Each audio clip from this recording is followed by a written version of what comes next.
Yo, what's up, everybody? It's 6 p.m. Sunday evening, and I start once again with the foolishness, with what I do.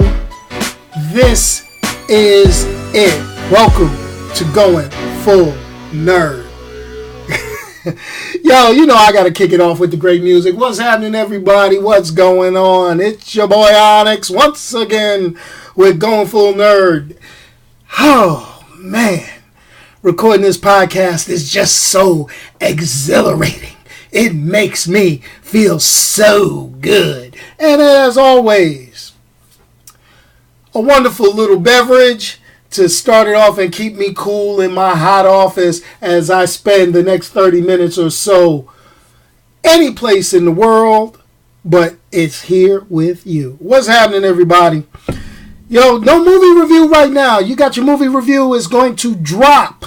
Yes, I am going to drop a movie review Tuesday morning, 6 o'clock in the morning. That's right. So please make sure that you have all of your stuff set to give you a notification when Going Full Nerd drops that review. Yes, so if you're on YouTube, remember, hit the subscribe button and hit the little bell. If you're on Anchor.fm or iTunes or Spotify, please tune in 6 o'clock in the morning to see my review of The Captive State. Yes, it is the movie Captive State. New movie hit the box office this weekend, but we're not going to talk about that. We're going to start off like we always do, and talk about the top 5 box office. That's right. We're going to talk about the top 5 box office in domestic U.S. theaters right here, right now. Oh, so coming in at number 1, second week in a row. Number 1, Captain Marvel. For all the haters, I guess people want to see why it is such a problem. So, it ran up $69.3 million in the second weekend, bringing the total domestic box office up to $266 million. Wow, oh wow, oh wow. Coming in at number 2 is a newcomer to the list, the animated feature by Paramount, Wonder Park, pulling in $16 million. So the family feature couldn't dethrone Captain Marvel. Okay, coming in at number 3 is the romantic drama or heartfelt teen drama. Not sure which one it is because I have no interest in watching it. There's nothing against that. It's just not what I do. And that's 5 Feet Apart from Lionsgate Film, pulling in $13.1 million. Coming in at number 4 is last week's number 2, How to Train Your Dragon, The Hidden World by Universal, pulling in $9.3 million. And last but not least is last week's number 3, coming in at number 5, and that is Tyler Perry's A Medea Family Funeral, pulling in $8 million. Wow, oh wow, oh wow. Yo, so I got kind of a smorgasbord. I've got a variety of things I'm going to talk about this week. I'm not going to take up too much of your time because spring is starting to arrive. Today is St. Patrick's Day. So I got a little green on. No pinching. You see the green. It's on the hat. Let me turn that back around. Okay. So this is the deal. I'm going to put that out there. I'm going to put it there. I'm having a beer. It's not an Irish beer, but I'm going to have me a beer. I'm going to take a sip. And we're going to talk about the things. You see, today's topics include James Gunn is back in the Marvel Cinematic Universe. Ain't that something? Yo, James Gunn, if you remember, he was fired as the director of Guardians of the Galaxy after some tweets that he did surfaced that were inappropriate. Okay, I did a video on that back on my YouTube channel. You can go to the YouTube channel, youtube.com/GoingFullNerd, and you can peep that out. So, this is the deal. I think that was July 2018 he was fired. Okay, publicly fired by Disney. All right, so now, this is the deal. it has been announced, it has been spoken that he will be back and he will work on Guardians of the Galaxy Volume 3. He has been brought back. Somebody at Disney decided to forgive him. It was probably CEO Alan Horn said, you know what? We're going to use your script anyway. We might as well just go ahead, let you direct it so we can get the full gist of what's going on. Now, one of the things is they did not, and I'm going to say it again, they did not hire a replacement director. They've been talking about it. People have been rumored, but no one was actually spoken to. So to hear this announcement, to see the tweet by James Gunn, that is awesome. Glad it worked out for you, homeboy. That should teach a lot of people a lesson, which is social media is not your friend. Be right on social media. Even though your boy is on here, this is purely entertainment. This is a joke. This is the funny ha-ha. But you don't do it at somebody's expense because it could come back and bite you in the tail. Now, one of the things, James Gunn got a job in the interim. He got written in, or he reached out, his agents or however, and he has been named the director of Suicide Squad 2. Now, we remember that. We remember the Suicide Squad film. I actually enjoyed the Suicide Squad film. You can see the review on my YouTube channel. Another shameless plug. But this is the deal. He's still going to direct it, even though there has been some casting changes. That is the second point. Suicide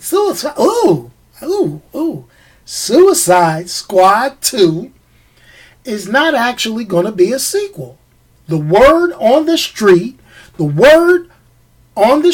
on the internet, kind of flowing out there, is that Suicide Squad 2 is actually going to be a reboot. We don't know if it's a hard reboot. We don't know if it's a soft reboot. But this is the deal. Producer Peter Safran, I hope I'm pronouncing that right, Saffron, Sasson, whatever. All right. His attempt to explain doesn't really help, okay? This is the thing. Initial reports described James Gunn's script for Suicide Squad 2 as something of a soft reboot, all right? It will be a reimagining of the template set by David Ayer's original Suicide Squad film, with the only major player returning is Margot Robbie playing Harley Quinn, all right? Now, we know the character Deadshot is returning. Will Smith is like, yo, no, we not doing it. It's not happening. So they went out. They said, well, they killed off Heimdall in the Thor film. So, yo, what's up, Idris? Idris Elba, you got something to do? So Idris Elba is now going to be Deadshot. Batman, there is no Batman. Batfleck or Ben Affleck is no longer attached to being Batman. So you're not going to have him. So what's the deal? There's been some casting calls that dropped, some obscure characters. We even have David Bautista, who showed all the wonderful, what's the best way for me to put it, support for James Gunn, okay? He showed the support for James Gunn and said, you know what? This is what I'm going to do. You doing Suicide Squad? I'm going to jump on Suicide Squad with you, homeboy. And he's playing the Peacemaker, okay? Obscure DC Comics character. All right, I think Peacemaker got waxed in Crisis on Infinite Earth in the comic books. I'm gonna take a look at that, but then they rebought it back. Yada yada yada. We get rid of a character, we bring a character back. We get rid of a character, bring a character back. Whatever. So and with Suicide Squad, David Ayers proved it doesn't matter even if you're on the poster. You could get waxed in the beginning of the film. So with a lot of the characters not reprising their roles, meaning the superhero characters, I think we're still getting, is it Viola Davis? I'm not sure. Maybe it's Viola Davis. She's playing The Wall, Amanda Waller. I don't know. They change these characters so much. These actors, some actors get in there, some actors don't. You got skinny Amanda Waller, you got big Amanda Waller. It's like going from small Oprah to big Oprah. I just don't know anymore. I just don't know. All I hope is that we get a good, entertaining film. I was entertained by Suicide Squad 1. Didn't like what they tried to do to connect everything, because it seems like they were rushing with all that. But that's a whole different story. We'll let it go. Just make an entertaining movie, folks. Make an entertaining movie. That's all we're really, really looking for. All right. Now, here's the thing that kind of jumped out at me. We've had a few things. And this is actually, it's surprising that I'm wearing my Stark Industries shirt while I record this. It's surprising that I'm wearing my Shield Hydra hat while I'm recording this. But the thing about it is, I'm talking all DC Comics for the most part. So check this out. Flash, and this is my thing, is Ezra Miller stirring the pot? Is he starting drama where there should not be drama? This is the thing. There's little doubt that we're going to get a Flash film. I think we're going to get a Flash film, especially with how popular the Flash was and is on the CW network, on the TV show. And we know that it's eventually going to happen. Though we know that the whole Justice League thing has been basically blown up, specifically with DC Comics and Warner Brothers Entertainment, saying they're not going to try to do these connected films. We're going to try to make good films. Thank you for at least that.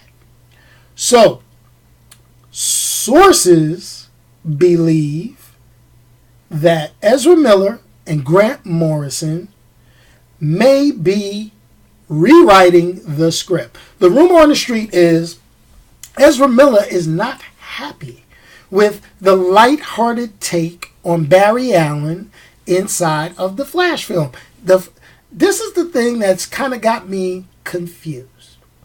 Barry Allen is not a dark and grim character. Barry Allen, basically, if you go back to the comic books, he's another character, much like Superman, is embodying hope and embodying heroics, not dark. This is the guy who had Kid Flash as his sidekick. All right, I'm not talking. Batman had Robin. Okay, I get it. Aquaman had Aqualad. Blah blah blah blah blah. DC Comics got this thing with teenage sidekicks. I don't know. That was a thing from 70s and earlier. It is what it is. But this is my thing. Barry Allen has always been the one character that would sacrifice himself, not really dark about it, not really sad about a bunch of stuff. He would always bring a lighter mood, not a joke, but he'd bring a lighter mood and an adult thought process or real world problems. If you look at some of the animated features, Barry Allen was like, hey, I think one of the more recent animated movies, he was like, hey, I'm getting married, blah, blah, blah. I think it was the death of Superman. Hey, I'm getting married. What's going on? Blah, blah, blah, blah. And was more happy about it. He got serious when he not needed to get serious, but he wasn't a character that was like, I'm dark and gritty, and I'm going to survive, and I'm going to use my super speed and turn back time and destroy people and beat up this bad guy. This is the guy that made friends with his rogues gallery. Think about it. So, for somebody to say the script was a little too lighthearted, sometimes I wonder. Now, if the script was full of jokes, then I can understand. Barry Allen wasn't a complete jokester. Wally West was more of a jokester than Barry Allen, but Wally West was more serious than Barry Allen. But anyway, let's not get me into going full nerd mode, all right? Let's look at that. So this is the deal. So on Friday, Hollywood Reporter broke the news that Ezra Miller is going to help write the script with Grant Morrison. Now, Grant Morrison has written one of my favorite arcs in Justice League comic books, the Magnificent Seven time frame. All right, so he is more familiar, in my opinion, with writing Wally West, who was a comedic offshoot with the Kyle Rayner Green Lantern in the comic books. I know I'm getting deep, folks, so this is more for my comic book fans. But this is the deal. To have him write it, And he's written some pretty dark stuff. He's written some, the DC's adult Vertigo line with a lot of mysticism and things like that. So I'm not sure if he was the best person for this. I mean, I love Grant Morrison. I love that run. But I don't know if that's a darker Barry Allen is where we should go. We've seen how that kind of backfired and fell with Henry Cavill as Superman. So maybe, hopefully, with Shazam, things will pick up. And maybe, hopefully, we can get the bigger DC characters back on track. Like a grim Batman, a hopeful Superman, and having them interact in that type of manner. Aquaman, I do like the changes that they've done with Aquaman. But in all reality, Aquaman is one of those characters that, yes, he is kind of, he's kind of one of those guys that do, he's a little bit gruff, okay? Aquaman is a little bit gruff. They made him a little more relatable in the movies. Now, Wonder Woman is Wonder Woman. They did a great job with Gal Gadot. That's Wonder Woman. Amazon, straight, unfamiliar with the world. She's perfect, okay? That is as perfect as you can get with one of the characters from DC Comics. So, as you've waiting on the Joker film coming out, as you're waiting on the New Gods film that supposedly is in pre-production, we'll see what goes down with that. But I will say, I did find out one thing. Feel sorry for Cyborg. The rumor on the street is that the Cyborg solo film is now defunct. It is now deactivated. Yo, my man. You remember how Aquaman said that in Justice League? He called him, he's like, my man. Well, bottom line is boom. He is not going to get the solo movie. And, oh boy, what's his name? Ray? I forgot what his name was. Ray what? Ray? Well, guess what? It looks like he's out of a job because he is no longer playing Cyborg in any DC Extended Universe. I know they stopped calling it that. But any superhero film as Cyborg from here on. That's the rumor on the street. I remember they were talking about Cyborg for 2020. Not happening, player. Not happening. Whoo! Let's look at that. That's something else. Yo, but that's the deal. That is the deal. Hey, we got a short stream this week. We're going to keep it quiet. We're going to keep it low because I'm just trying to get more and more info and more things to record from you. I know that I owed you guys an ice cream review. I said I was going to review some ice cream. I posted some pics on Instagram. And, okay, I bought the ice cream. I got the ice cream. I didn't eat it yet. My wife wants to enjoy the Spirits ice cream from Haagen-Dazs with me. So I'm going to review it, and I'm going to get her opinion. So I'm going to go ahead and share that, share that ice cream, okay? I'm going to share it. I'm going to get it going. We're going to make it work, okay? So that is the deal. Anyway, as always, I like and enjoy spending this time with you on Sunday, 6 p.m. I know the weather's changing. It's a little more daylight than it usually is. People hit the streets, and it's great. But please, make sure that you check out GoingFullNerd.com, where you can get the information on comic books and other press releases and information from Marvel, DC, Image, all sorts of comic book companies that they send your boy for me to share with you. Also, check out the YouTube channel. Please make sure you like, share, and subscribe. And also check out the podcast on Anchor.fm, iTunes, and Spotify. Just do that search for Going Full Nerd. And anyway, like I say, shorter stream this week, but that's okay. We'll be back with you on Tuesday with another fresh video. And boom, boom, as always, you can, if you can't say something nice to somebody, don't say anything at all. Just go ahead and send me the message, and I'll say it about them for you. Peace, y'all, and I'm out of here. Let me hit that music, and boom, I'll be getting the heck out your hair.